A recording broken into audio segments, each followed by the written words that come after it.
נפשי שבעה ברעות, וחיי לשאול הגיעו. יש כשאין לו צליל ולא נמצא לו מקום, ואתה מרשה לי להניח אותו לפני או שעוד לא נראה. גם כשהתשובה מתעכבת והלב שואל על מה, אתה נשאר עד לכיף והנפש אינה לבד, כי אש שנמצא אינו נעלם בתוך החושך. אתה עוד נוכח אל ישועתי. יום צעקתי בלילה נגדך, והלילה נשאר נאמן, כי הכאב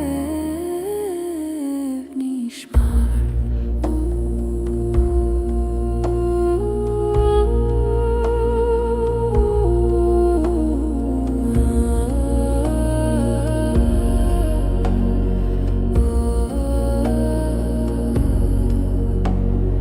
נפשי שבעה ברעות, וחיי לשאול הגיעו.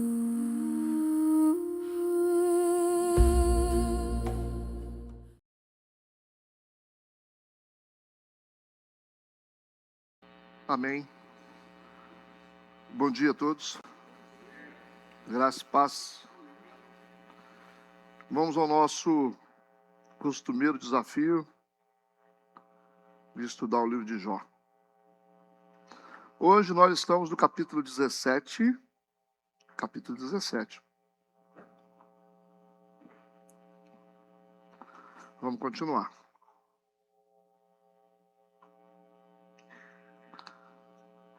Oremos. Deus, obrigado por mais uma manhã na tua casa. Obrigado pela oportunidade de participar daquilo que o Senhor está fazendo. Que as tuas misericórdias estejam sobre nós. Abençoe-nos nessa jornada de conhecimento. Que teu Espírito nos instrua, nos ensine conforme a tua vontade. Nós queremos entregar tudo nas tuas mãos no nome de Jesus. Amém e amém. Jó capítulo 17, vamos ler alguns versículos. O meu espírito se vai consumindo, os meus dias se vão apagando, e só tenho perante mim a sepultura. Deveras eu cercado de zombadores, e os meus olhos contemplam as suas provocações. Promete agora e dá-me um fiador para contigo, quem há que me dê a mão? Porque aos seus corações encobriste o entendimento, por isso não os exaltarás. O que denuncia os seus amigos a fim de serem despojados, também os olhos dos seus filhos desfalecerão. Porém a mim me pôs por um provérbio dos povos, de modo que me tornei uma abominação para eles. Pelo que já se escureceram de mágoa os meus olhos, e já todos os meus membros são como a sombra. Os retos pasmarão disto, e o inocente se levantará contra o hipócrita. E o justo seguirá o seu caminho firmemente, o puro de mãos irá crescendo em força. Mas na verdade tornai todos vós, e vinde, porque sábio nenhum acharei entre vós. Os meus dias passaram e malograram os meus propósitos, as aspirações do meu coração. Trocaram a noite em dia, a luz está perto do fim por causa das trevas. Se eu esperar, a sepultura será minha casa, mas as trevas estenderei a minha cama. A corrupção clamo, tu és meu pai, e aos vermes, vós sois minha mãe e minha irmã. Onde, pois, estaria agora a minha esperança? Sim, a minha esperança, quem a poderá ver? As barras da sepultura descerão quando juntamente no pó teremos descanso. Pequeno, né? Pequenininho. Será que vocês vão sair daqui rápido hoje? Poderia ter escolhido 2 capítulos, mas os capítulos de Jó dão muito pano para manga. A gente percebe no livro de Jó que há uma repetição um pouco cansativa.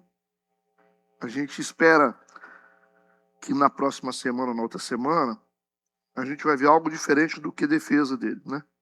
Do que a acusação dos amigos e a defesa dele. A gente espera isso, mas a gente encontra sempre repetições da mesma coisa. Os amigos acusam, o Jó se defende, os amigos falam, o Jó se defende. Mas isso é proposital no livro de Jó. É proposital. E quando vocês estudam alguma coisa, vocês precisam entender o propósito de cada estudo que vocês estão fazendo. Nada é igual ao que a nossa mente espera, né? A repetição do livro de Jó não é pobreza de conteúdo, não, gente. É estratégico, é uma estratégia literária para quê? Literária, espiritual, psicológica. A ideia do livro, o propósito do livro de Jó não é simplesmente aprender. O propósito do livro de Jó é te fazer sentir. Vocês conseguem entender o que eu falei? Conseguiu? Então, não é só aprender, te ensinar alguma coisa, é te fazer sentir. Por isso as camadas de repetição, né, repetição de acusação, é para deixar a gente exausto mesmo. A gente sentir a exaustão que o Jó sente, de ter que ouvir a mesma coisa e de ter que repetir a mesma coisa. Entenderam ou não entenderam? Então é uma estratégia literária, espiritual e psicológica. O avanço da narrativa, que não é comum, é diferente, né? Você vai ver que depois dos capítulos 1 e 2, nada acontece diferente. Depois do capítulo 1 e 2 é tudo repetição. Nada avança nos fatos, você avança só na profundidade da crise. Entenderam de novo o que eu falei? Então a ideia do livro é te ensinar sobre camadas de profundidade de crise. Não é nada novo. Não é avançar, é aprofundar. Então o livro ele não vai avançando para fatos novos, ele vai aprofundando você na dor do Jó. Entenderam ou não entenderam? Estou tentando fazer aqui com que vocês entendam como se estuda as coisas, né? A chave aqui, como eu disse, que o Jó não repete para informar, repete para aprofundar. Ok? Ou seja, Jó não é um livro, não, vamos dizer que não é um livro, ele é menos um livro de novos conhecimentos. Ele é um pouco menos um livro de novos conhecimentos. E mais um livro de camadas novas de sofrimento da alma. Entendeu? Você explora camadas para baixo. Não é para frente. Vocês entenderam o que eu falei? Então explica. Posso fazer pergunta? Vocês falaram que entenderam, então posso fazer pergunta. Quem poderia definir o que eu falei aí, mais ou menos? Com as suas palavras. Quem poderia? Eu acho que quando a gente vai se aprofundando nele, você vai se colocando no lugar dele. Isso. A gente começa a sentir. É uma dor tão profunda que a cada capítulo ele também coloca as palavras de uma outra maneira. Então, assim, é ele se defendendo, mas ele vai aplicando, ele vai trazendo de uma maneira que a gente começa a sentir. Eu concordo, parece cansativo mesmo para nós. Mas é quando a gente entende isso aí que você falou agora, que até então eu não tinha percebido assim, que a gente está se aprofundando, é isso. Você quase que consegue sentir assim, quão profunda devia ser a dor dele, e Sim. ele ter palavras a cada capítulo para tentar definir ela. Isso. Isso. E por que a gente tem que sentir?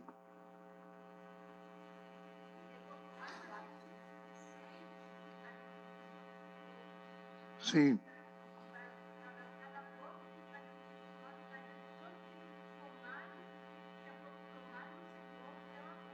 Isso.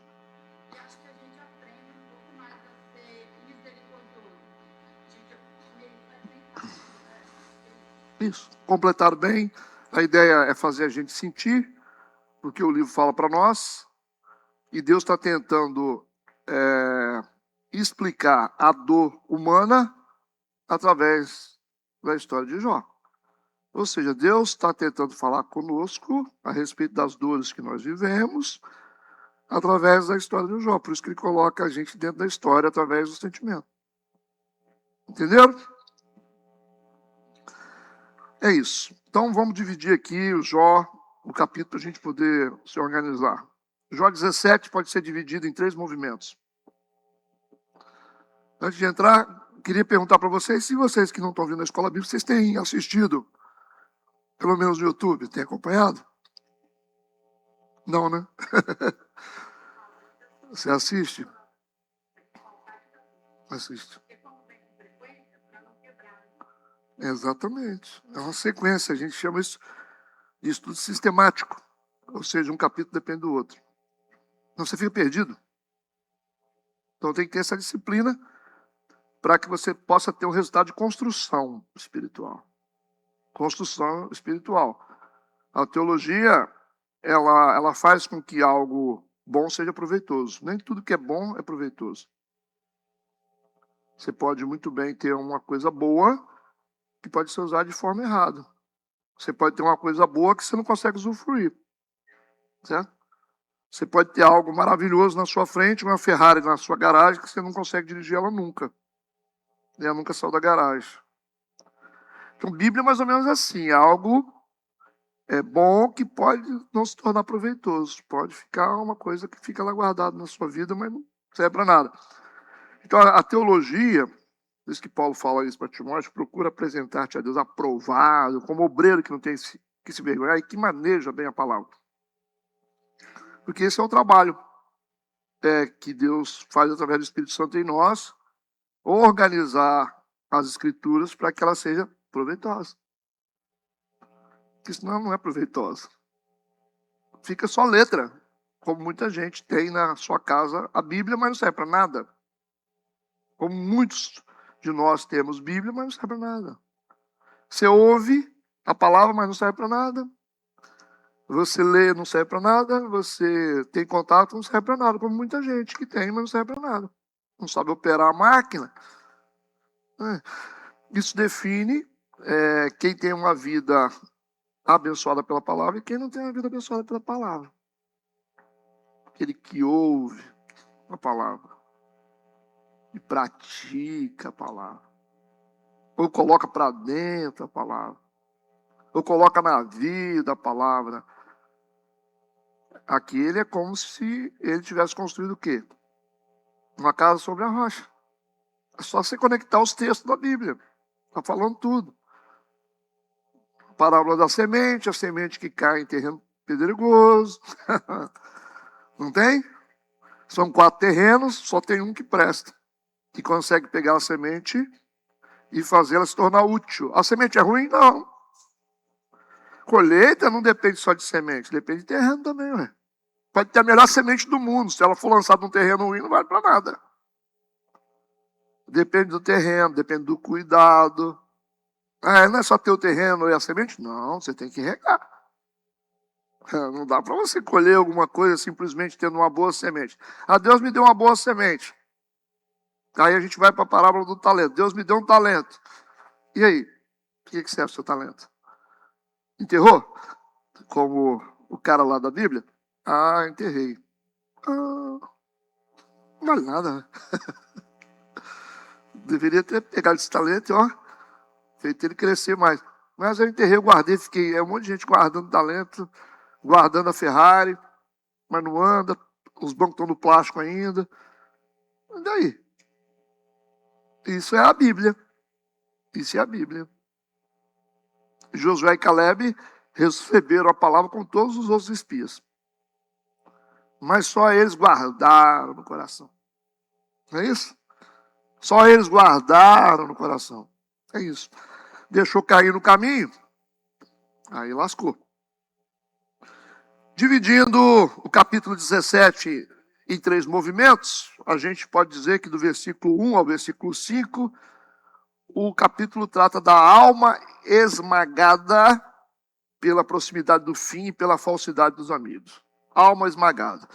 Do versículo 6 ao versículo 10, existe uma vergonha pública. E o Jó insiste na sua integridade. Do versículo 11 ao 16, há um colapso das expectativas. 3 movimentos. Alma esmagada, vergonha pública e colapso das expectativas. Não tem mais expectativa. São os 3 movimentos do livro. Porque a expectativa que dele entra em colapso nesse livro, ele vai quase no fim. Porque a esperança dele desce até no pó. Perdeu a esperança. Vamos lá. O teor do capítulo 17, o que ele é, na verdade? Um conjunto de denúncias. O Jó vai denunciar um monte de coisa. Denúncia e acusação que o Jó apresenta para Deus, contra Deus. Lembra disso? Ele vai acusar Deus para Deus, ele vai acusar os amigos para Deus, ele vai denunciar todo mundo agora, ele vai falar o que ele pensa. Ele vai dizer no versículo 1, o meu espírito, do que ele está falando aqui, o meu espírito? Do que ele está falando? O espírito humano é o quê? O eu interior, isso, é ele, é a parte humana dele, né? Não tem nada a ver com o Espírito Santo. Porque ele está falando o meu espírito, e o espírito ali, o autor ajudou a gente, porque ele, o escritor, né? Que o autor é Deus. Ele está colocando em minúsculo, para diferenciar que não é Espírito Santo. Quanta gente que pega essas passagens bíblicas aí e prega em cima desses negócios, você fica doido. Sim, fala que é o Espírito Santo, meu espírito vai se consumindo, o Espírito Santo está saindo de mim. E eles começam a falar um monte de coisas que não tem nada a ver. Aí quando o pessoal da igreja fica enfesado, eles não sabem por quê. O que eu fiz? Você falou uma besteira assim, fatal. Entende? Como que é fácil se complicar? O meu espírito se vai consumindo, ou seja, aquela força interior, o eu interior dele, né? O espírito humano vai consumindo. Os meus dias se vão apagando e só tem perante mim a sepultura. Então ele está descendo. Está descendo. Está entrando em colapso emocional. Colapso de fé, emocional, tudo junto aqui. É uma constatação, primeiro, de que a vitalidade dele foi drenada pouco a pouco e agora está chegando no fim. Okay? Ele diz aqui que os dias que perante ele só tem sepultura, porque a dor dele está sendo amplificada pelo ambiente hostil. Ele não vê nada bom, ele só vê sepultura ao redor dele. Os amigos funcionam como gatilhos de estresse contínuo, porque estão acusando o tempo todo, forçando os olhos dele a focar na rejeição. Deus está te rejeitando, Jó. Eles não querem acolher, eles querem mostrar para o Jó que ele está sendo rejeitado. Por isso que ele diz, o meu espírito se vai consumindo, os meus dias se vão apagando e só tenho perante mim a sepultura. Quem já passou pela noite escura da alma, entende bem esse versículo aqui. Você nunca passou, então... Vocês já experimentaram o Vale da Sombra da Morte? As noites mais escuras da alma? Já experimentaram? De chegar ao ponto de falar assim, será que vale a pena viver? Não sei se vocês já passaram por isso. Talvez já. Será que isso tudo está valendo a pena? Será que não seria melhor a gente dar um fim nisso? São as noites mais escuras da alma. Quem lê isso aqui sabe muito bem do que se trata. Então ele está descendo. Versículo 2, ele diz, deveras estou cercado de zombadores, e os meus olhos contemplam as suas provocações. Está denunciando os amigos e dizendo que os amigos perverteram a solidariedade. Através de seus conselhos, eles abandonaram a ética da compaixão para usar a teologia como uma arma de acusação. Usar a teologia como arma de acusação. Terrível isso. Né? Por isso que Jó está dizendo, estou cercado de zombadores. Os caras são mestres. Não são anciões, mais velhos, sábios. Os amigos são amigos. Os caras só têm adjetivo bom. E o Jó já não vê mais nada. Ele não vê nenhuma qualidade deles mais. Ele só vê as provocações. Os meus olhos contemplam as suas provocações. Versículo 3. Promete-me agora. Aí está falando para Deus. Está falando para Deus. E dá-me um fiador. O que é um fiador?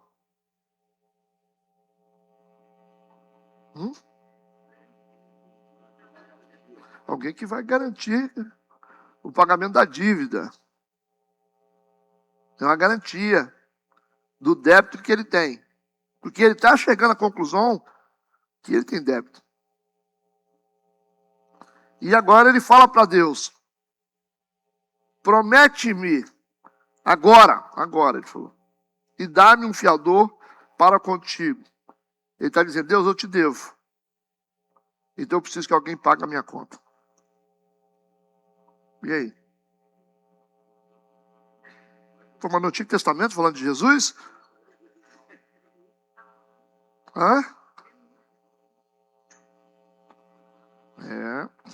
Ele já era, né? Antes de ser, ele já era.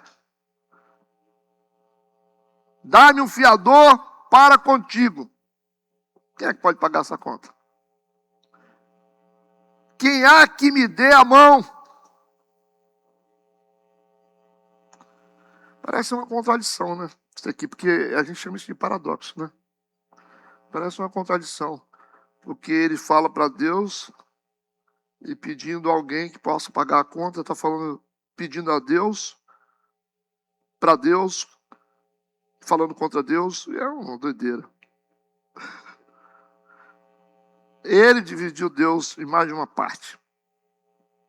Mas não foi ele que dividiu, foi a realidade. Porque estava dentro do DNA dele quando ele foi construído por Deus. Deus colocou gravado lá dentro dele, ó, Deus se divide em mais de uma parte. É o pessoal que defende a doutrina da não trindade, né?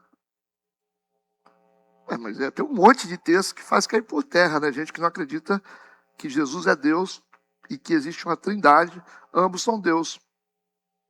Mas cada um no seu papel, na sua função. O Jó pede que Deus seja o seu fiador contra o próprio Deus. Eu preciso de um fiador. Ou pelo menos contra a imagem desse Deus irado que ele está vendo. Ele está dizendo o seguinte, Deus, o Senhor está irado comigo. Aí eu preciso que um Deus que não seja irado, ele possa me salvar. Ele está tendo a descoberta que nem ele sabe. Ele não sabe. Isso aí com certeza, está falando de forma assim, a dor está jogando isso para fora nele. Entenderam? E ele está falando para Deus de Deus e pedindo ajuda para Deus. Ó, você tem um Deus que está ouvindo ele, que vai julgar, e tem um Deus que vai salvar. Dentro dele, ele entende que existe alguém que pode salvar. Ele falou, humanamente falando, não tem ninguém que pode me salvar, porque os meus amigos me acusam. Os sábios me acusam. Ó, nós temos aqui 3 tipos. Ó, os caras representam 3 coisas. São sábios. Geralmente a gente procura ajuda dos sábios. Número 2, eles são espirituais, que eles se dizem, né? São religiosos. E são amigos. Pô. Que coisa melhor. O que você faz quando você tem problema? Quem é o sábio? Você vai atrás dele. Ah, vou procurar gente religiosa, vou procurar gente, né? Que os meus amigos são os que a gente procura.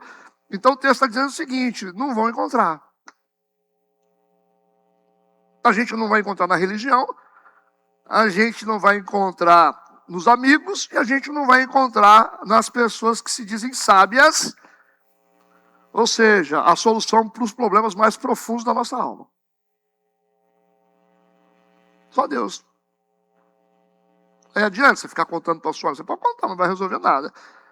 Vai servir só talvez para fazer fofoca. Mas a gente procura pessoas na expectativa de Deus fazer alguma coisa pela gente. A gente pede a Deus e Deus nos direciona as pessoas certas. Mas a expectativa tem que estar em Deus. Então não tem nada a ver com pessoas. Não tem nada a ver com pessoas, tem a ver com Deus. Eu posso simplesmente sair de manhã cedo da minha casa e dizer assim: Senhor, ministra sobre a minha vida, sobre as minhas emoções, hoje. E aí eu vou na padaria tomar um café, a senhorinha está fazendo café para mim, e vai falar alguma coisa lá que eu estou tão aberto para Deus, eu orei, que as palavras dessa mulher serão palavras vindo direto de Deus para a minha vida. Porque eu já autorizei de manhã cedo. Eu vou no trabalho, e por mais difícil que sejam as coisas que vão me falar, eu vou entender que Deus está tentando me corrigir em alguma área. Deus está falando comigo através da dor. Deus está falando comigo através da decepção. Deus está falando comigo através das portas fechadas, das portas abertas, das pessoas que apareceram. Você nunca deu atenção, de repente perguntou se você está bem. Então é surpresa. Você fala, isso só pode ser de Deus, porque essa pessoa nunca nem olhei para a cara dela, mas foi a única que veio me perguntar se eu estou bem. E os que são meus amigos nunca fizeram isso. Então, Deus que está movendo esse negócio. Nós estamos muito profundos hoje, não estamos?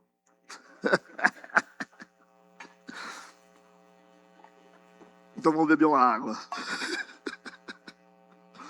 Vocês conseguem raciocinar nessa dimensão? Ou vocês estão no Mobral ainda? Fala. A gente poderia analisar, principalmente esse capítulo, não só a tentativa de Jó mostrar o Deus com a questão, mas ele trazer o tribunal de Deus à terra. Ele não tinha percepção dessa divisão, mas ele faz o pedido de um advogado, que é o que a doutrina fala, pede a mão. Ele faz a súplica ao juiz na posição de Deus e, ao mesmo tempo, ele rebate as acusações da terra apresentadas pelos seus colegas, né, os sábios, mas que está na posição do promotor, que a gente sabe que é o acusador das nossas almas, que é Satanás. Então, parece que psicologicamente toda guerra, toda batalha espiritual, ela está no campo do psicológico. Então, a tentativa dele aqui seria trazer o tribunal espiritual para a terra. Exato. Sim. Está nos dando uma realidade que existe e que está sendo descoberta através da dor e que é a solução para vários problemas que a gente tem hoje. Está trazendo realmente o tribunal de uma posição do céu para a terra. Então, uma revelação que possa ser efetiva na nossa vida na terra. E como é importante a gente saber dessas coisas, porque resolve um monte de coisa dentro da gente, sabia? Resolve um monte de coisa. A gente você fica num conflito, achando, fulano me ajudou, poxa, eu estou precisando. Não tem jeito. Igual, a gente até compartilhou algumas coisas, né? Sobre as batalhas dessa semana que eu passei. E as pessoas colocando muita expectativa em mim. E eu não tenho como resolver. E eu falo para as pessoas que estão sofrendo, eu falo, gente, vai a Deus. Que eu estou no meu limite humano. Vá a Deus. Deus está esperando isso. Vá a Deus, vocês podem ir a Deus. Só Ele pode solucionar. Tem momentos que a gente vive coisas que é terrível, cara. Caso de um filho, né, numa situação difícil. Cara, vá a Deus. Deus só está esperando isso de você. Não tem a ver com instituição, com pessoas em posição de liderança, homens e mulheres ungidos. Vá a Deus. É isso que Deus está tentando acabar no meio do povo dele. Vem a mim. Senão vocês vão ficar brigando um com o outro. Vem a mim que eu dou a solução. Eu vou abrir o caminho, eu vou te mostrar quem presta e quem não presta. Quem vai te ajudar, quem não vai te ajudar. Vem a mim. Enquanto os amigos estão tentando separar ele de Deus, estão tentando fazer. Ele está tentando se conectar a esse Deus. E, ao mesmo tempo, é uma descoberta fantástica de Jesus Cristo na vida da gente, de forma bem consolidada, né? É um cristianismo que vem na base, assim, ensinando lá desde Jó, né? O valor de Jesus Cristo. O valor de Jesus Cristo apresentado para a sociedade é de um homem que está na cruz. Não é não. Essa construção aí é a última. É a última. Só a consumação. Como eu disse para vocês, homens humanos sofreram muito mais do que Cristo na terra. Muito mais. Não é questão de sofrimento. Porque o pessoal fica na ênfase do sofrimento. Ninguém sofreu como Jesus. Quem falou para você que não? Jesus, ele foi humilhado. Sim. Foi traído. Você também já foi. Jesus foi para a cruz do Calvário. Tinha muitos que iam. Muitos que iam para a cruz. Né? Como os apóstolos também, muitos foram. Muitos reformadores também foram. Uns foram queimados. Né? Como Jerônimo. Queimado é complicado, né? Você está doido. E, pastor, mas então qual a diferença que fez ele ser tão importante? A diferença é que foi um Deus, cara. O problema foi esse, é um Deus que desceu do trono dele. Quem é que faz isso? É o Deus que se despiu de si mesmo para um povo que não merece. Para com isso. E esse negócio está desde lá do início. É um Deus. Nós estamos falando de um Deus. Não estamos falando do Joãozinho da esquina. É um Deus. Pastor, Herodes era poderoso, Salomão era poderoso, Nabucodonosor era poderoso. Nós não estamos falando de reizinho, não. Estamos falando de rei dos reis. É um Deus, dono de tudo. Ele pisca os olhos. O salmista diz que ele vira o rosto, a gente fica perturbado. Só vira. Se ele tira o fôlego, a gente volta ao pó. O salmista diz, se ele lança o grão, a gente se alimenta. Se ele tira o grão, a gente morre. Aí o cara, não, que a mão de Deus... Se ele vira o rosto, a gente fica perturbado. Quem é que aguenta a mão de Deus? Então começa a desmistificar um monte de coisa. A mão de Deus está sobre mim. Ai. Aí você fica ouvindo os negócios desses. É por isso que eu não aguento. Você fala, perturbado, pastor. Não é perturbado.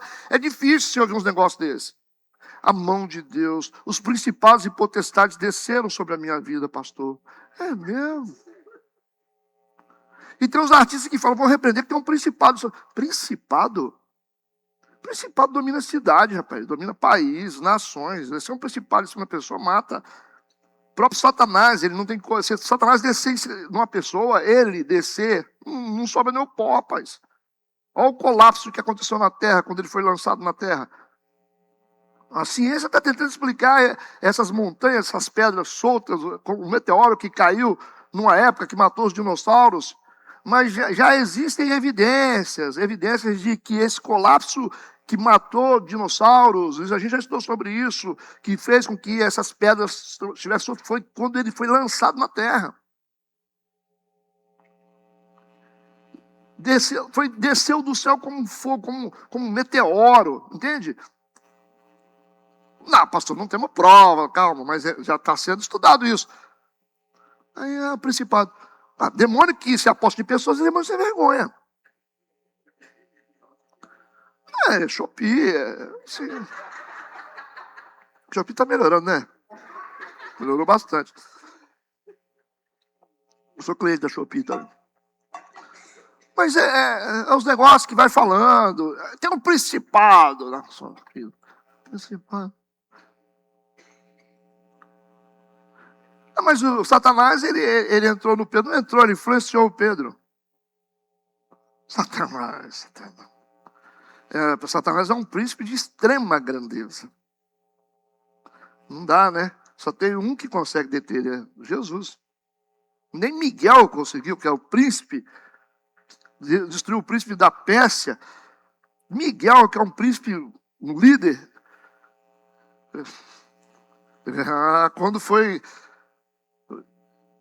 Quando ele tentou falar alguma coisa contra Satanás, ele falou, o Senhor te repreenda. O Senhor, ele já usou o nome de Jesus, de forma subjetiva, mas usou. Porque não tinha Jesus como homem na época, né? Mas era uma contenda pelo corpo de Moisés. E ele foi querer tirar farinha, mas ele viu, não dá. O Senhor te repreenda. Para mim não dá não. Miguelzão falou, para mim não dá não. Eu estou atrás de Jesus, vai. Miguel não consegue. A não ser numa teofania como Jesus. Você vê na Bíblia, às vezes Jesus se faz Miguel. como um anjo Miguel para pelejar. Mas Miguel, o anjo Miguel, que é uma pessoa única, ele não consegue lidar com Satanás. Não dá, não. Aí o pastor falou que consegue. Como? O pastor fala que consegue.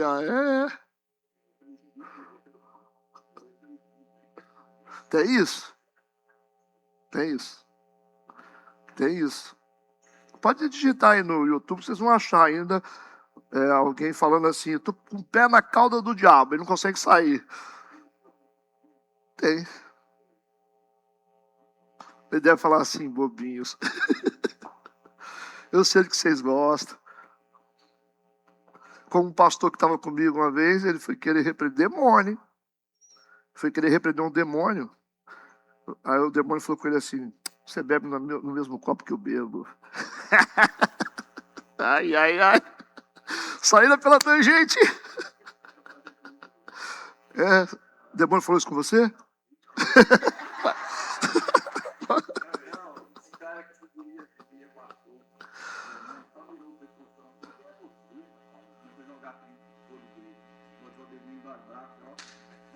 Se ele fosse atrás de Jesus, no nome de Jesus estava dando certo, você não precisa ser perfeito. Eu estou aqui no nome de Jesus, sou nada. É complicado. Então, o Jó pede que Deus seja seu fiador, ou seja, está pedindo auxílio ao próprio Cristo, mesmo sem saber, que o livre do próprio Deus, da ira do próprio Deus. Ou contra a imagem desse Deus irado que os amigos desenharam, né? Os amigos desenharam esse Deus. Então o apelo dele é para o Deus, ou contra o Deus das circunstâncias que está vivendo. Ele pede que o Deus da eternidade salve ele. Estão me entendendo? Versículo 4. Ele diz, porque aos seus corações encobriste o entendimento e por isso não os exaltarás. Quando Jó diz aqui que o entendimento dele está encoberto, ele está identificando que eles são pessoas rasas de entendimento. Ele está denunciando, vocês não têm entendimento, não é? Ele está falando para Deus, eles não têm entendimento, eles estão com o coração encoberto, ou foi coberto o entendimento deles. Ele diz, por isso não os exaltarás. Ele está dizendo o seguinte, os amigos não conseguem entrar no mistério. Eles não conseguem entender. Ele está dizendo, denunciando os amigos, dizendo que eles não conseguem entrar nesse mistério de Deus. Eles precisam reduzir a dor a uma causa simples, porque isso os faz se sentir seguros. É muito mais fácil você pegar uma pessoa sofrendo e você falar que é pecado. Você já resolveu. Você já resolveu. Só que o Jó é um enigma. E ele disse, vocês se tornaram tão sábios que vocês não conseguem explicar os mistérios de Deus.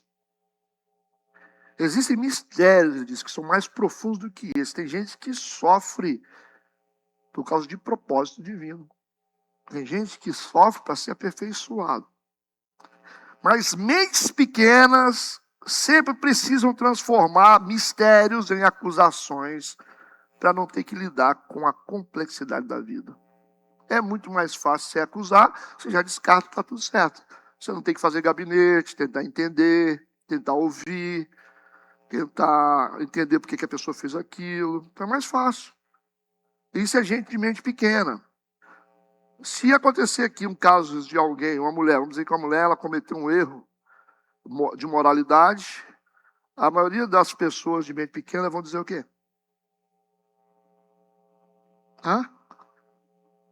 Qual a palavra que vai sair da boca delas?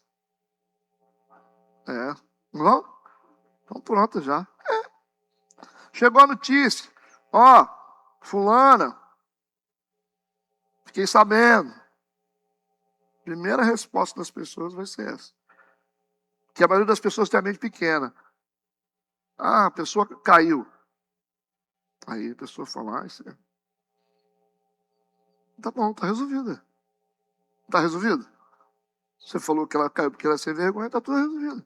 Ela deu a sentença, tá certo. Aí vem, por que caiu? Por que caiu? Hã? Aí dá trabalho, né? Será que não caiu por causa de quem está com ela? Ah, pode ser? Pode. Será que não caiu porque foi exposta a uma situação, talvez foi tomar conta de algo muito espiritual e não teve uma cobertura certa para fazer isso? Será que não caiu porque assumiu demandas maiores do que podia suportar? Alguém colocou demanda na vida dessa pessoa maior do que ela podia suportar? Será que não caiu, não sei, porque a autoestima está lá no chão? Porque alguém disse, você não é nada. Você nunca vai conseguir nada. Você é burra. Entendeu? Você não aprende. Será que não caiu porque Deus falou assim, eu vou dar um teste.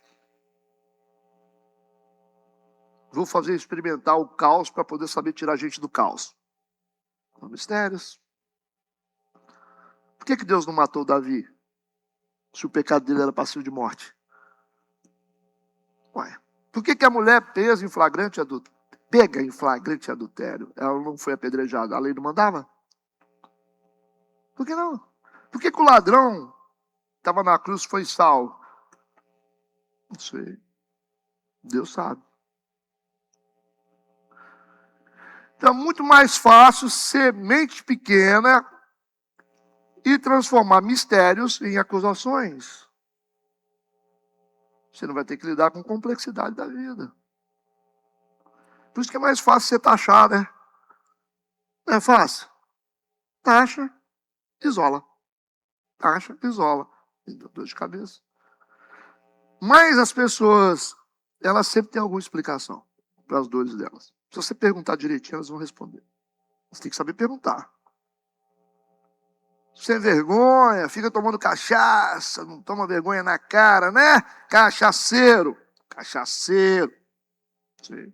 Por que é cachaceiro? Por que é cachaceiro? Não sei. Fulano é homossexual, pastor. Não sei por que é. A gente brinca com as coisas, mas por que é? Qual o problema que tem? Não foi vítima de um abuso? Será que os pais não deixaram esse menino vulnerável? Ou ele perdeu alguém muito importante que protegia ele? Não sei. Quem devia proteger talvez não protegeu. Ou a pessoa acorda de manhã e fala assim, eu vou virar homossexual. Eu vou enfrentar a sociedade. É uma luta muito grande. Por mais que eles tentem resistir, se autoafirmar, é uma luta muito grande. Você pode ter certeza que tem mais de 70% das pessoas que são homossexuais que nunca vão dizer. Quem é que vai enfrentar essa guerra? De preconceito e discriminação.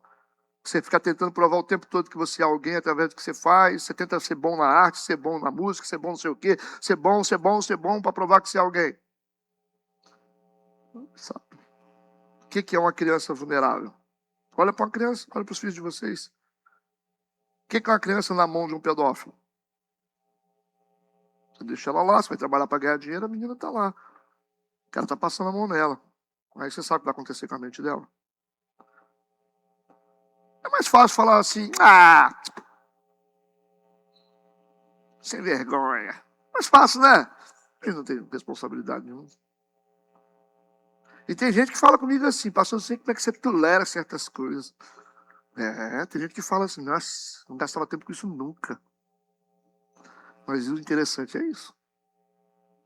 O interessante é isso. Ser útil para resolver problemas reais. Mas, entenderam? Você vai ser o que taxa. Você coloca lá o nome do que você quer colocar e está tudo certo. Vamos embora, né? Então, existem mais mistérios do que a gente pode entender. Muito sério isso. Pastor, é mesmo? Sim.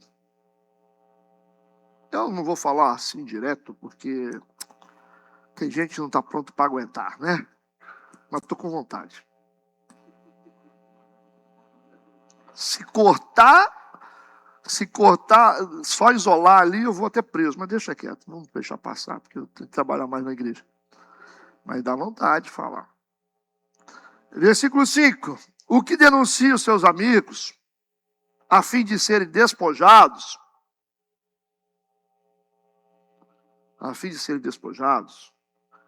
também os olhos de seus filhos desfalecerão. Ele está fazendo uma denúncia, porque, na verdade, o Jó, aqui, 17, ele está fazendo denúncias para Deus, dos amigos, para Deus, de Deus. Só que agora ele está falando dos amigos. Ele está falando dos amigos, porque esses amigos estão espalhando na cidade que o Jó está sofrendo por causa de pecado. Então ele está falando sobre eles. Ele falou uma denúncia covarde de falar dele, sem saber o que ele está passando de verdade. É isso que ele está falando aqui. Para ficarem bem. A fim de serem despojados. Despojo é o que você consegue. É o que você pega. Você vai na guerra, você vence o inimigo, você pega o despojo. É o que você... o ouro dele, né, os bens dele. Então, esses caras estavam espalhando na cidade que o Jó era um cara que está pagando um preço alto porque era pecador, e eles foram lá e descobriram porque são inteligentes. Mas tivemos discernimento, rapaz. Para que o povo pensasse assim, puxa vida, esses caras são muito bons, bicho. Eles têm um faro para achar pecado, que eu vou te falar, viu? Eles são muito fera. Gente que tem faro, né? O faro é tão forte que não sente o próprio cheiro, né? Cara, ó, eu brinco com as coisas, a gente está informalmente, eu brinco, falo, a gente ri, mas eu não solto a mão de ninguém. Pode perceber. Pode ser a pior pessoa do mundo da igreja, eu não solto a mão. Quando vai embora, vai porque quer. Mas soltar a mão, não solto nada. Eu não solto a mão de ninguém. Pode ser a pior pessoa do mundo. Se ela sair da igreja, ela vai porque ela quer. Eu nunca vou falar assim, sai daqui, vai embora, não quero. Não. Só se ela quiser. Então, uma coisa é você saber o que está acontecendo, outra coisa é você lidar com aquilo que está acontecendo. E esses caras estavam espalhando para todo mundo. Aí, ó. Nós chegamos lá e sentimos o cheiro do pecado na hora.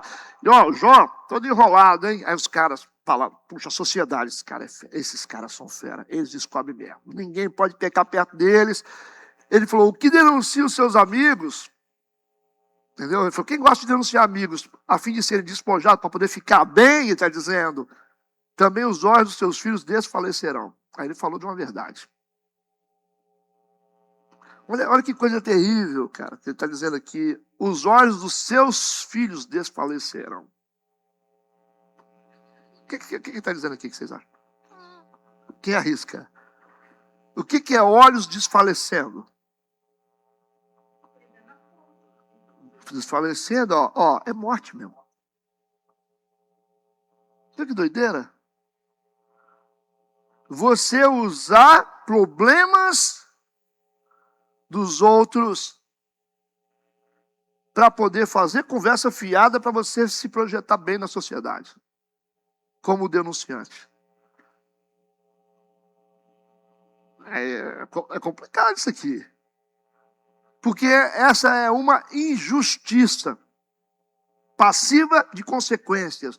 Quando você não sabe do que está acontecendo, você não conhece o processo, e nem se conhecesse. Nem se conhecesse, meu filho, você não tem direito de fazer nada.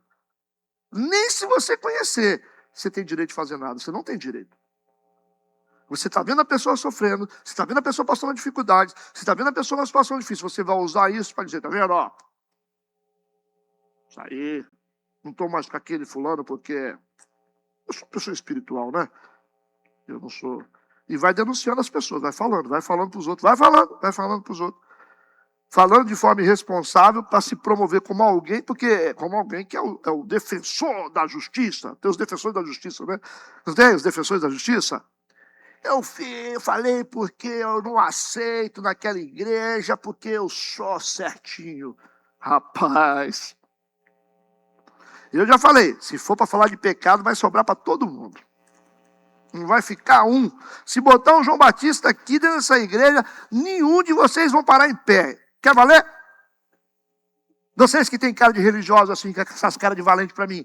Quer valer?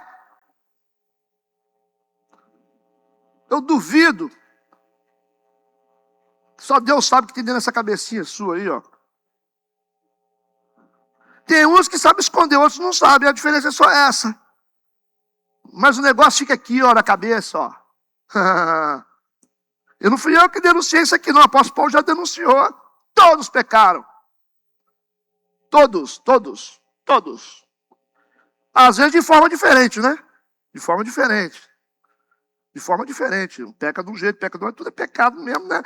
Então, o que ele está dizendo é que o que denuncia os seus amigos, a fim de serem despojados, a fim de ficar assim, né? Ficar bem, ficar com status alto como denunciante, também os olhos dos seus filhos desfalecerão. Então é bom tomar cuidado.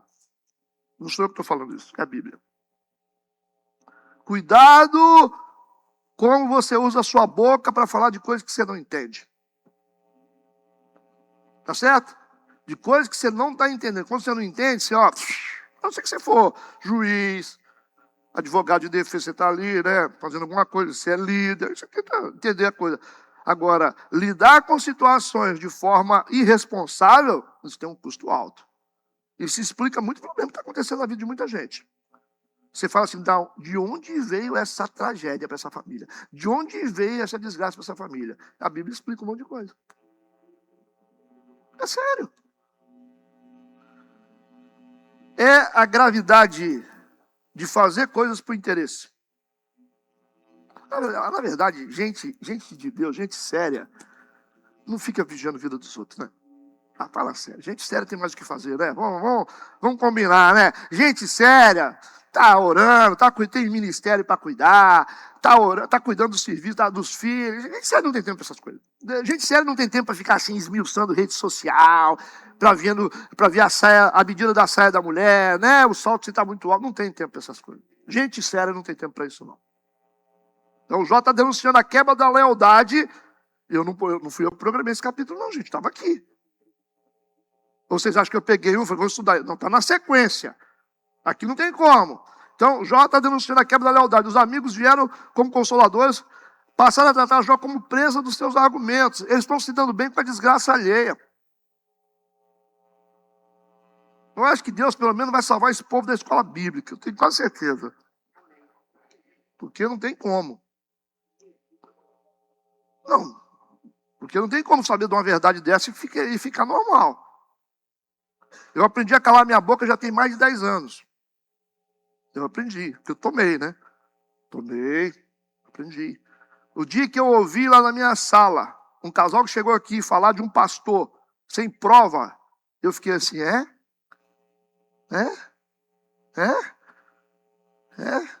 Fiquei quieto, ouvindo. Não falei nada, só ficava assim, com os ouvidos assim, ó. Ninguém nunca tinha falado mal de mim. A partir disso, começaram a falar mal de mim para tudo quanto é lugar nessa cidade. Eu fui perguntar para Deus, sabe o que ele falou no meu espírito?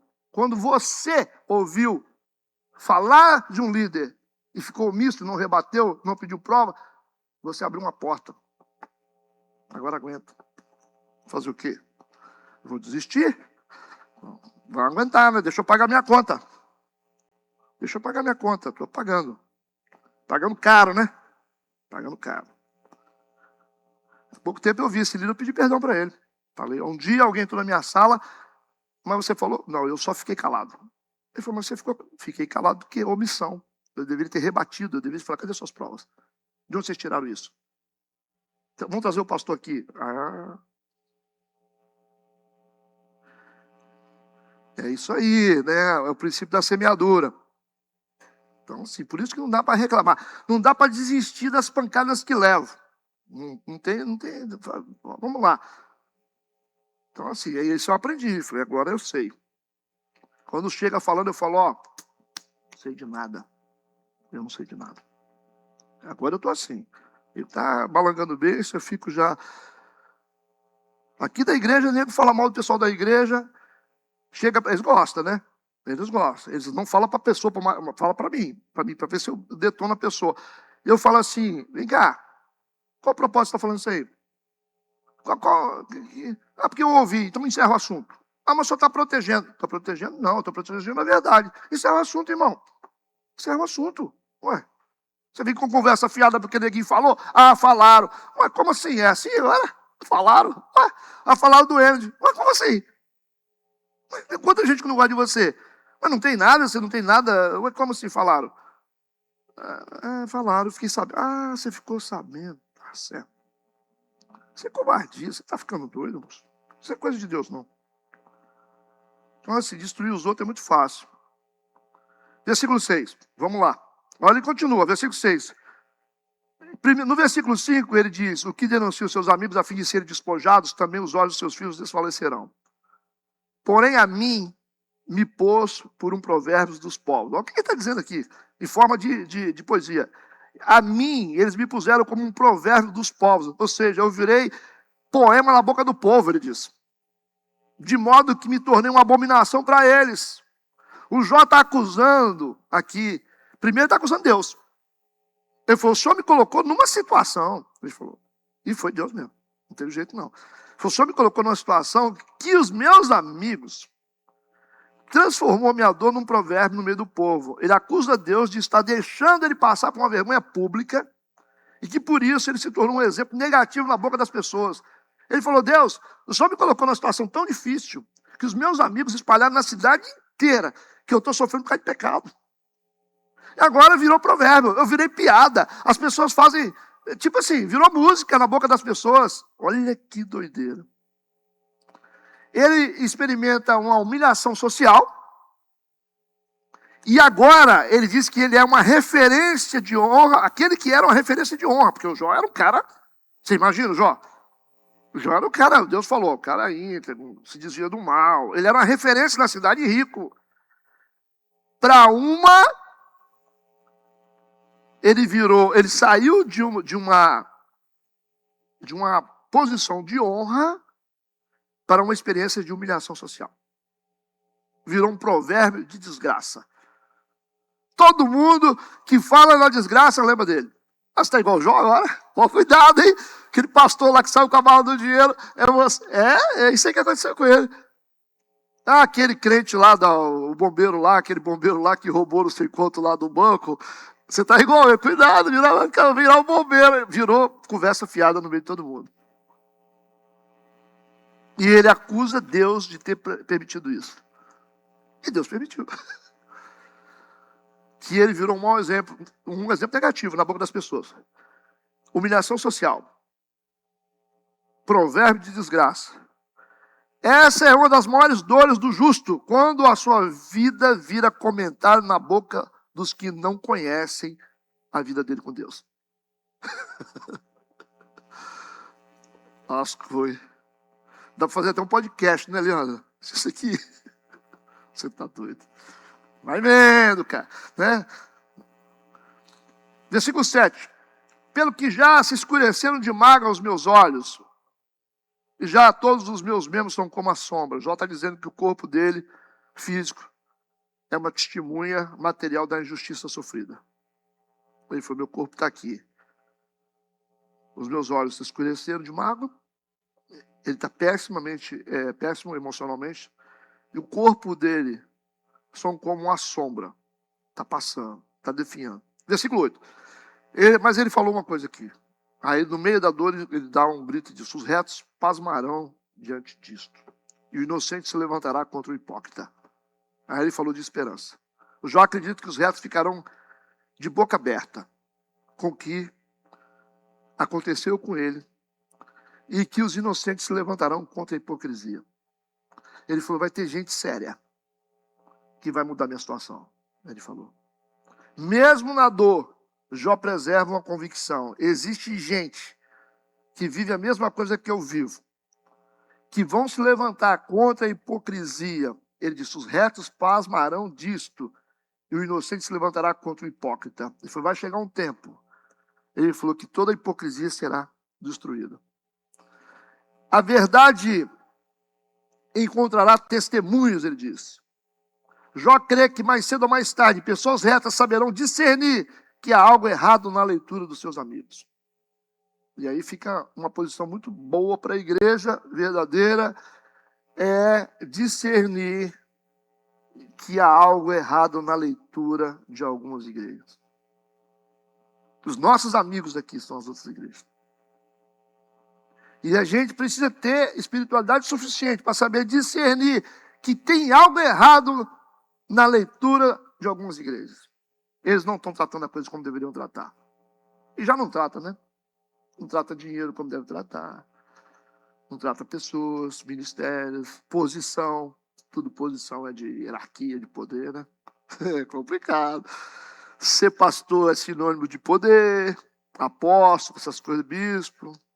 Isso não é assim na Bíblia. Não é assim na Bíblia. Bispo, pastor, o evangelista, na verdade é cada um a sua função. Não é uma hierarquia. São funções. São funções. Cada um no seu setor. Em forma de corpo. Mas, pastor, não tem o cabeça, não. Cabeça é Cristo. Ainda é, né? Pelo menos a Bíblia fala, né? Só tem um cabeça. Só tem um trono. Mas então, o líder é o quê? O líder é o líder. Ele está lá na posição de liderança só. Mas é assim, ó. É horizontal. As nossas funções. Certo? Pastor, evangelista, diácono, lavador de banheiro, vigia, tudo assim, mesma linha. Só tem um que é acima, Cristo. Só que aí o pessoal acha que chegou o grandão, né? Chegou o patriarca. Pois é. Tá certo. Mas um dia, o Jó falou assim, um dia vai ter um grupo de gente que vai se levantar contra a hipocrisia. Versículo 9. E o justo seguirá o seu caminho firmemente, e o pulo de mãos irá crescendo em força. Pode estar falando de uma esperança futura na própria vida, que o que vai acontecer depois com ele, pode estar falando do céu também, que ele também não entende. Que o Antigo Testamento não trata de céu, né? Jó afirma a realidade de que o tempo é amigo da justiça. O que vocês acham? É ou não é? É, Elisângela. E aí, você que mexe com justiça? É. Isso significa resiliência psicológica radical. Versículo 10.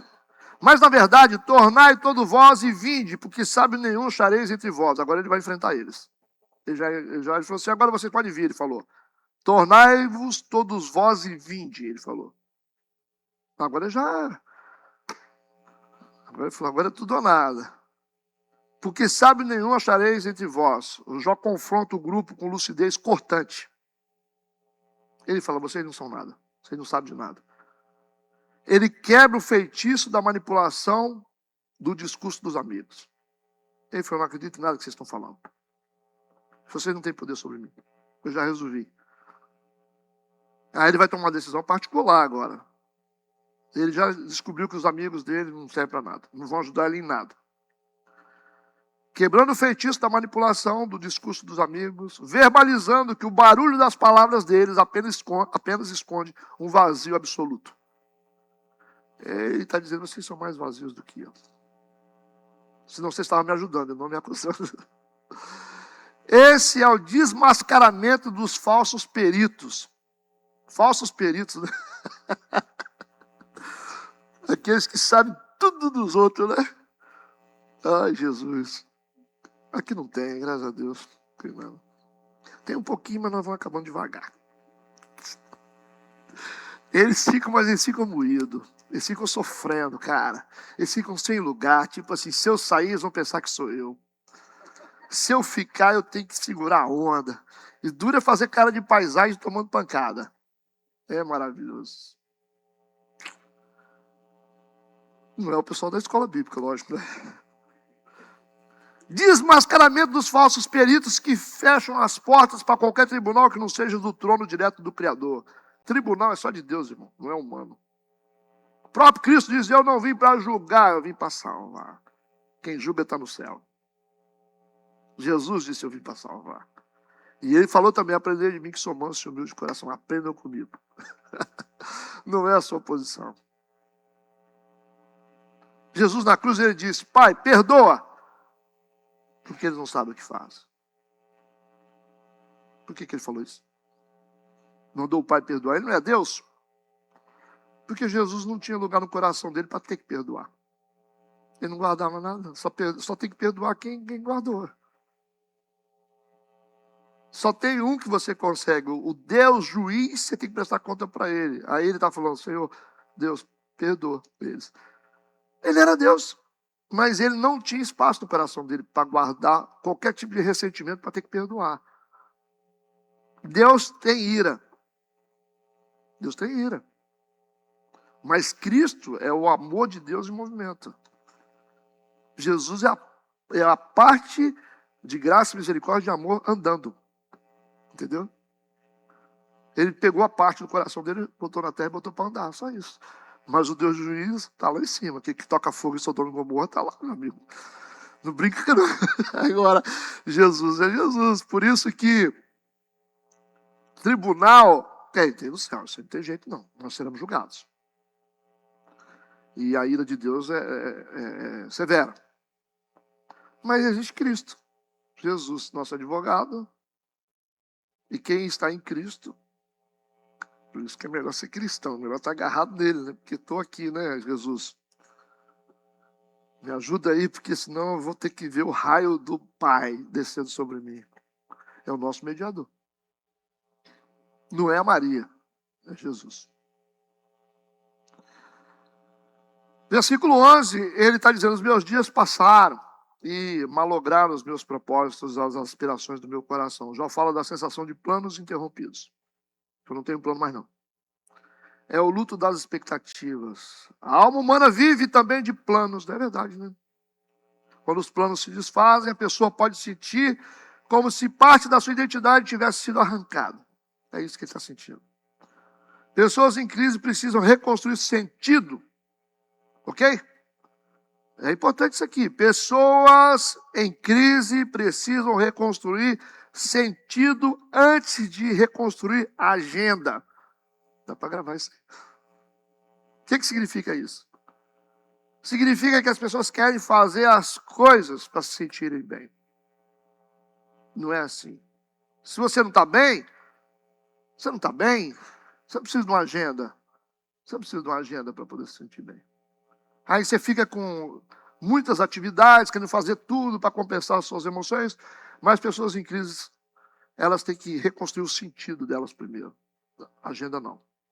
A agenda fica para depois. Dentro da camada espiritual, Deus desfaz os planos legítimos de Jó para introduzi-lo em um plano cósmico e eterno e infinitamente superior que ecoará por gerações. E está ecoando até agora. Incluiu ele nesse plano. Versículo 12. Trocaram a noite em dia, a luz está perto do fim por causa das trevas. Já critica os amigos que tentam chamar trevas de luz. Os amigos oferecem esperança falsa. Eles disseram que a luz está perto, mas fazem isso sem entendimento real da dor de Jó. Chamar a noite de dia não acende luz, apenas desrespeita quem está atravessando a escuridão. É isso. Não se pode invalidar a dor alheia com frases de efeito positivo. Tentar apressar o processo do luto não é certo. É violação da ética do tempo. Você não pode. Você não pode ficar sofrendo, né, mas me bateram, né? Eu tenho que sentir a dor. Mas eu tô... Claro, a pessoa foi injusta com você, você tem que processar aquilo, né? Você tem que ter direito, não dá para ficar engolindo choro toda hora. Engole o choro. Não pode apressar processo. Luto faz parte. Largou o marido, tem um tempo, né? Vai dar aquela dorzinha, assim. Depois passa. E a pessoa quer violar o luto, aí arranja outro aí, para ver se tampa o buraco. Tem que sentir para desprocessar depois. Ver que você pode ficar bem com o tempo, desintoxicar. Tem que ser. Versículo 13, ele disse: se eu esperar, a sepultura será a minha casa. Nossa, ele já chamou a sepultura de casa. Nas trevas estenderei a minha cama. Aí é uma descida voluntária para o Seol, né? Seol mental, né? É o inferno mental. Ele está descendo voluntariamente. Ele já está pensando em chamar a sepultura de casa e as trevas de cama. Está se adaptando à melancolia dele. É como se ele estivesse decorando o abismo, né? Fazendo uma decoração, né? Escuridão virou cama, trevas virou cama, sepultura virou casa. O cara começa a se ajeitar as dificuldades para se acomodar nela. Tipo assim, se a vida é assim, deixa eu ficar quieto aqui. Está projetando o túmulo como um local de punição, mas com um espaço de refúgio e repouso familiar. Ele fala, é melhor morrer. Está descendo. Está quase. Será que morre? Quem leu a Bíblia sabe que não, né? Versículo 14. A corrupção clamo. Tu és meu pai. Ele já está fazendo acordo já com o sofrimento. Ele já está, vocês são meus amigos, já está abraçando os vermes no corpo dele. Ele fala, já que é para estar aqui, vamos ficar à vontade.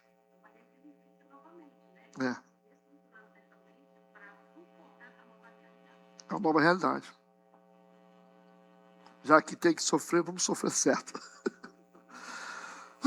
A corrupção, clamo, tu és meu pai, e aos vermes, vós sois minha mãe e minha irmã. É deitar na lama.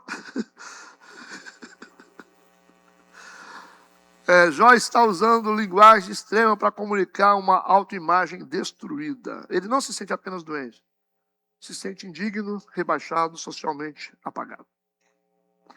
A dor prolongada pode atacar a identidade. A pessoa deixa de dizer, estou sofrendo, e começa a sentir, eu sou o sofrimento. Ai, ai, ai. Estamos acabando, vamos aguentar. Falta 2 versículos só. Versículo 15. Onde, pois, estaria agora a minha esperança? Sim, a minha esperança, quem a poderá ver? Aí ele está clamando por Cristo. Ele está, sem saber, ele está clamando pela intervenção de Jesus.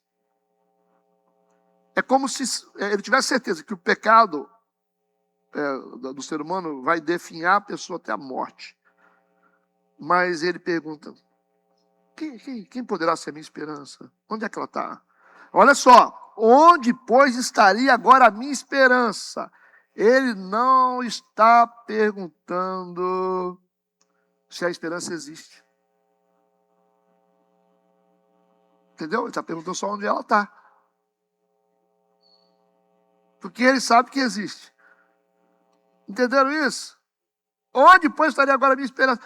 Porque ele não está duvidando, ele sabe que ela existe, ele sabe, ele já falou antes, mas ele quer saber onde é que ela está. Quem a poderá ver? Calma, Jó. Esse versículo aqui é o centro emocional do capítulo. Onde está a minha esperança? Ele está clamando por Jesus. A alma humana clamando pelo Salvador, como uma necessidade vital. E se não clamar, vai definhar. Todo aquele que invocar o nome do Senhor será salvo. Versículo 16. As barras da sepultura descerão quando juntamente no pó teremos descanso. Está chegando no pó. O capítulo termina sem uma resolução triunfal, gente. Não termina bem. A esperança desceu até o lugar mais baixo. Ele não está encerrando com vitória emocional. Por favor, não está. Ele não está bem. A gente vai deixar o Jó aqui uma semana na cama. Isso é honestidade bíblica. Quer perguntar? Desculpa, porque eu estou olhando mais para cá, né?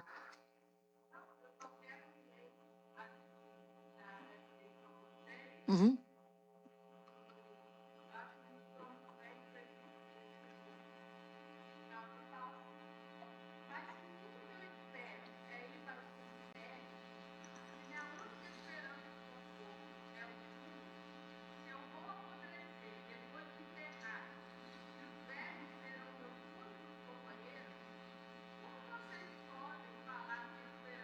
Uhum.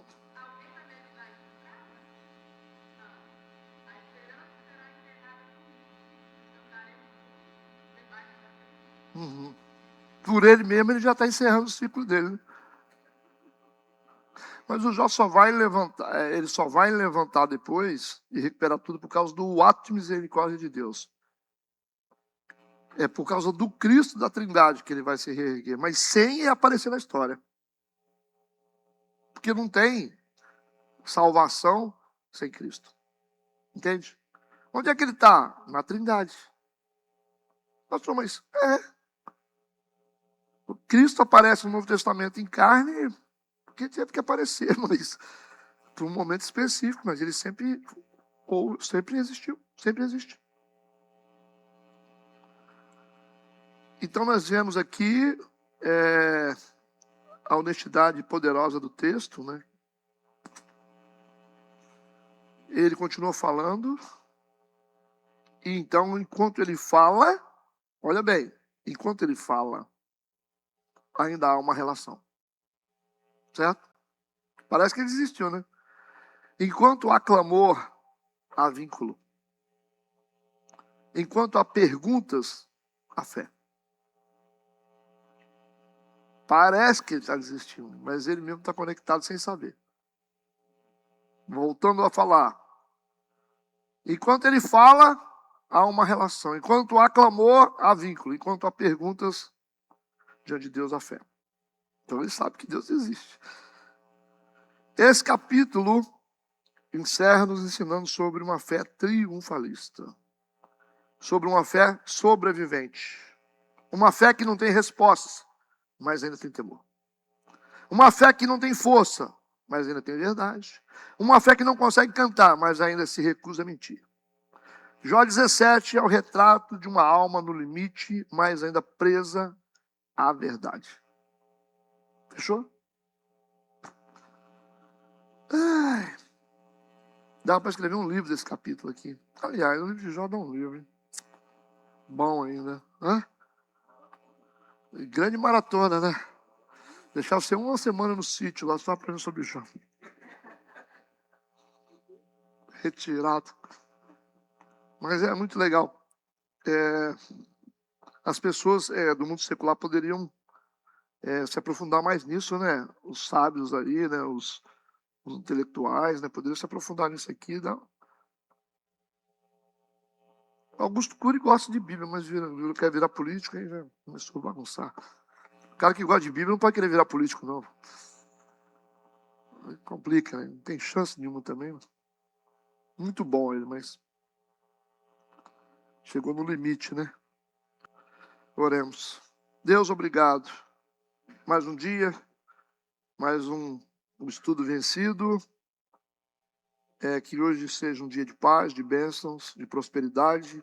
Cubra-nos com o sangue de Jesus Cristo. E que tenhamos um dia muito abençoado, preparados para a nossa Santa Ceia de logo mais, em nome de Jesus. Amém e amém.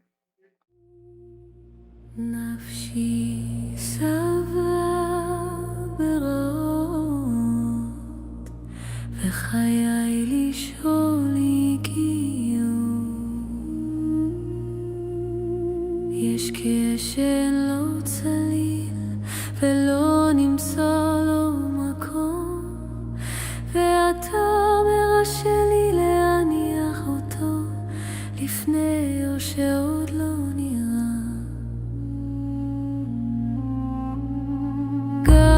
כשהתשובה מתעכבת והלב שואל על מה אתה נשאר עד לכיף והנפש אינה לבד כי אף שנמצא אינו נעלם בתוך החושך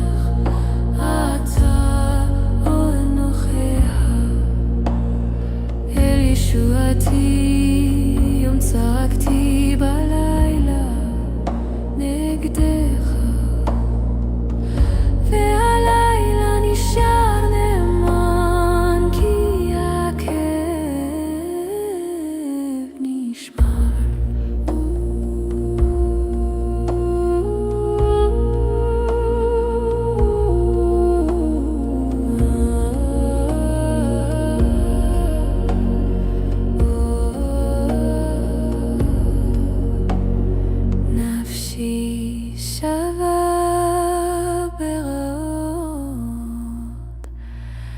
בחיי לישון